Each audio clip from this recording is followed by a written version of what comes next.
Hello, friends. Welcome to our story podcast. Let's begin the story. The Blue Umbrella by Ruskin Bond. By early October, the rains were coming to an end. The leeches disappeared. The ferns turned yellow, and the sunlight on the green hills was mellow and golden, like the limes on a small tree in front of Binya's home. Biju's days were happy ones, as he came home from school, munching on roasted corn. Binya's umbrella had turned a pale milky blue, and was patched in several places, but it was still the prettiest umbrella in the village, and she still carried it with her wherever she went. The cold, cruel winter wasn't far off, but somehow October seems longer than other months, because it's a kind month. The grass is good to heat upon, the breeze is warm and gentle and pine-scented. That October everyone seemed contented. Everyone, that is, except Bharosa. The old man had by now given up all hope of ever possessing Binya's umbrella. He wished he had never set eyes on it. Because of the umbrella, he had suffered the tortures of greed, the despair of loneliness. Because of the umbrella, people had stopped corning to his shop. Ever since it had become known that Bharosa had tried to have the umbrella stolen, the village people had turned against him. They stopped trusting the old man. Instead of buying their soap and tea and matches from his shop, they preferred to walk an extra mile to the shops near the Terry bus stand. Who would have dealings with a man who had sold his soul for an umbrella? The children taunted him, twisted his name around. From Ram the Trustworthy, he became Trusty Umbrella Thief. The old man sat alone in his empty shop, listening to the eternal hissing of his kettle, and wondering if anyone would ever again step in for a glass of tea. Bharosa had lost his own appetite, and ate and drank very little. There was no money corning in. He had his savings in a bank in Terry, but it was a terrible thing to have to dip into them, to save money. He had dismissed the blundering Rajaram, so he was left without any company. The roof leaked, and the wind got into the corrugated tin sheets, but Bharosa didn't care. Biju and Binya passed his shop almost every day. Biju went by with a loud but tuneless whistle. He was one of the world's whistlers. Cares rested lightly on his shoulders. But strangely enough, Binya crept quietly past the shop, looking the other way, almost as though she was in some way responsible for the misery of Bharosa. She kept reasoning with herself, telling herself that the umbrella was her very own, and that she couldn't help it if others were jealous of it. But had she loved the umbrella too much? Had it mattered more to her than people mattered?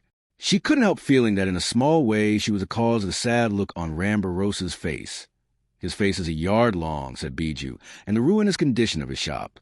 It was all due to his own greed, no doubt, but she didn't want him to feel too bad about what he'd done, because it made her feel bad about herself.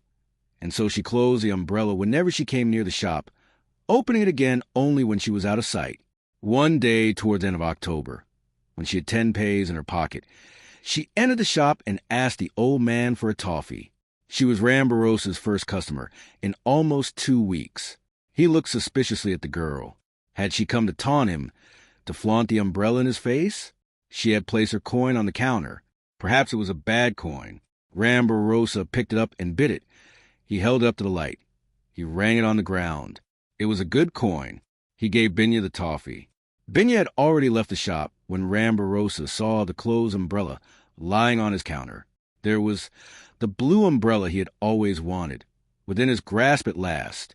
He had only to hide it at the back of his shop, and no one would know that he had it. No one could prove that Binya had left it behind. He stretched out his trembling, bony hand and took the umbrella by the handle. He pressed it open. He stood beneath it, in the dark shadows of his shop, where no sun or rain could ever touch it. "But I'm never in the sun or in the rain," he said aloud. "Of what use is an umbrella to me?" And he hurried outside and ran after Binya. "Binya, Binya," he shouted. "Binya, you've left your umbrella behind." He wasn't used to running, but he caught up with her, held out the umbrella, saying, "You forgot it, the umbrella." In that moment, it belonged to both of them.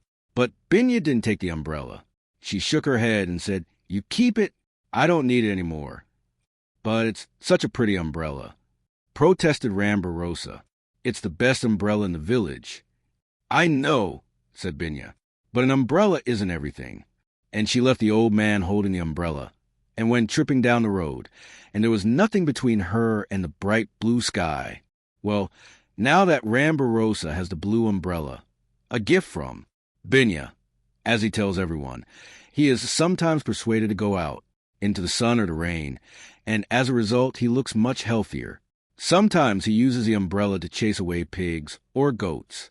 It is always left open outside the shop, and anyone who wants to borrow it may do so. And so, in a way, it has become everyone's umbrella. It is faded and patchy, but it is still the best umbrella in the village. People are visiting Bharosa's shop again.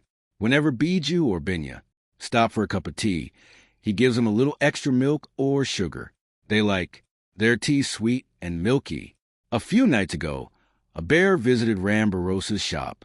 There had been snow on the higher ranges of the Himalayas, and the bear had been finding it difficult to obtain food. So it had come lower down to see what it could pick up near the village. That night it scrambled on to the tin roof of Bharosa's shop and made off with a huge pumpkin which had been ripening on the roof. But in climbing off the roof, the bear had lost a claw. Next morning, Bharosa found the claw just outside the door of his shop. He picked it up and put it in his pocket. A bear's claw was a lucky find. A day later, when he went into the market town, he took the claw with him and left it with a silversmith, giving the craftsman certain instructions. The silversmith made a locket for the claw. Then he gave it a thin silver chain. When Bharosa came again, he paid the silversmith 10 rupees for his work. The days were growing shorter, and Binya had to be home a little earlier. Every evening, there was a hungry leopard at large, and she couldn't leave the cows out after dark. She was hurrying past Bharosa's shop when the old man called out to her, "Binya, spare a minute. I want to show you something." Binya stepped into the shop. "What do you think of it?" asked Bharosa, showing her the silver pendant with the claw. "It's so beautiful," said Binya, just touching the claw on the silver chain. "It's a bear's claw," said Bharosa. "That's even luckier than a leopard's claw. Would you like to have it?" "I have no money," said Binya. "That doesn't matter. You gave me the umbrella. I give you the claw. Come, let's see what it looks like on you." He placed the pendant on Binya, and indeed, it looked very beautiful on her. Bharosa says he will never forget the smile she gave him when she left the shop. She was halfway home when she realized she had left the cows behind. "Nilu, Nilu," she called. "Oh, Gory." There was a faint tinkle of bells as the cows came slowly down the mountain path. In the distance, she could hear her mother and Biju calling for her. She began to sing. They heard her singing and knew she was safe and near. She walked home through the darkening glade, singing of the stars. And the trees stood still and listened to her, and the mountains were glad. See you in the next video. Please don't forget to like and subscribe.